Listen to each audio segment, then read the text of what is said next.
৪৭তম BCS লিখিত পরীক্ষা পেছানোর দাবিতে রাজশাহী ও ময়মনসিংহে রেলপথ অবরোধ করেছেন পরীক্ষার্থীরা।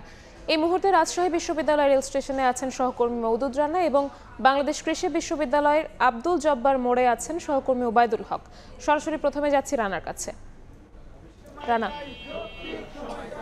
৪৭তম বিসিএস পরীক্ষার যে লিখিত পরীক্ষা সেটি পেছানোর দাবিতে আন্দোলন শুরু করেছেন শিক্ষার্থীরা। তারা রাজশাহী বিশ্ববিদ্যালয় সংলগ্ন যে স্টেশনটি রয়েছে সেখানে অবস্থান কর্মসূচি পালন করছে এবং এর ফলে রাজশাহী থেকে সারা দেশের বিভিন্ন অঞ্চলের যে রেল যোগাযোগ সেটি সাময়িকভাবে বন্ধ হয়ে গেছে।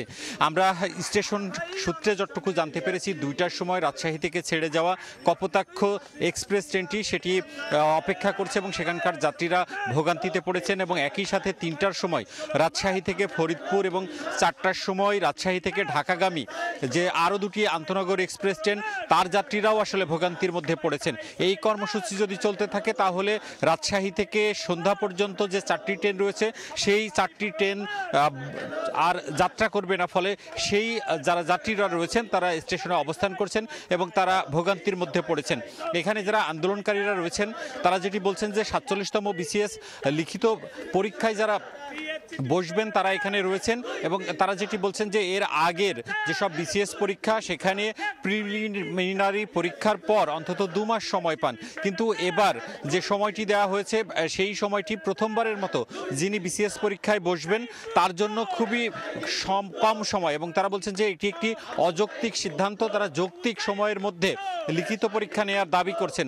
তারা বলছেন যে এর আগে তারা এই বিসিএস পরীক্ষায় যারা বসবেন তারা ঢাকায় আন্দোলন করেছেন, সেখানে পুলিশি হামলার তারা শিকার হয়েছেন এবং একই সাথে তারা বিভিন্ন শান্তিপূর্ণ কর্মসূচি পালন করছেন, কিন্তু তাদের যে সেই দাবিটি মানা হচ্ছে না। একই দাবিতে সারা দেশেই বিভিন্ন স্থানে আন্দোলন হচ্ছে। আমরা এখন যাব ময়মনসিংহে, সেখানে সহকর্মী ওবায়দুল রয়েছেন, তিনি সেখানকার পরিস্থিতি জানাবেন। দ্বিতীয় দিনের মতো বাংলাদেশ কৃষি বিশ্ববিদ্যালয়ের যারা শিক্ষার্থী অর্থাৎ ৪৭তম লিখিত পরীক্ষা অংশ নেবেন তারা কিন্তু আজকে বেলা 11:30টার দিকে জামালপুরের দেওয়ানগঞ্জগামী তিস্তা এক্সপ্রেস ট্রেনটি আটকে দিয়ে তারা অবরোধ করেন এবং সবশেষ তথ্য হচ্ছে যে 3 ঘন্টা পর এই ট্রেনটি শুধুমাত্র যাত্রী দুর্ভোগের কথা চিন্তা করে এই তিস্তা এক্সপ্রেস ট্রেনটি তারা এইমাত্র তারা ছাড়ার অনুমতি দিয়েছেন। তবে তারা যেটি বলছেন যে যাত্রী দুর্ভোগের কথা চিন্তা করে তারা এই ট্রেনটি ছাড়ছেন, কিন্তু পরবর্তীতে আবারও তারা এই যে রেলপথ সেইটি রেলপথ অবরোধের যে কর্মসূচি সেটি অব্যাহত রাখবেন। আমরা যেটি দেখেছি যে আজকে সকাল যখন ট্রেনটি আটকে দেওয়া হয় এরপর থেকে প্রশাসন, বিশ্ববিদ্যালয়ের প্রশাসন, রেলওয়ে কর্মকর্তা, পুলিশ প্রশাসন সবাই কিন্তু এখানে এসেছেন এবং কয়েক দফায় তাদেরকে বুঝিয়ে এই ট্রেন লাইন থেকে সরে যাওয়ার আহ্বান জানিয়েছেন, কিন্তু তারা সেটি তাতে রাজি হয়নি।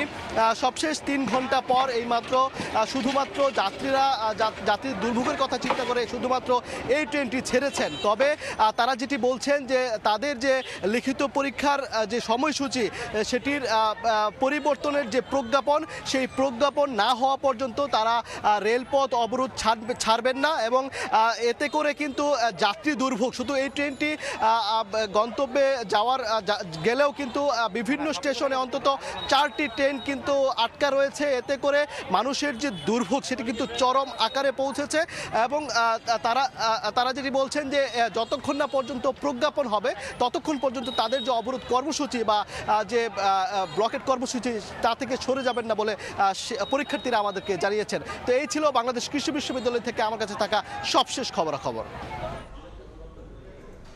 আমরা সরাসরি যুক্ত ছিলাম ময়মনসিংহে, তার আগে ছিলাম রাজশাহীতে।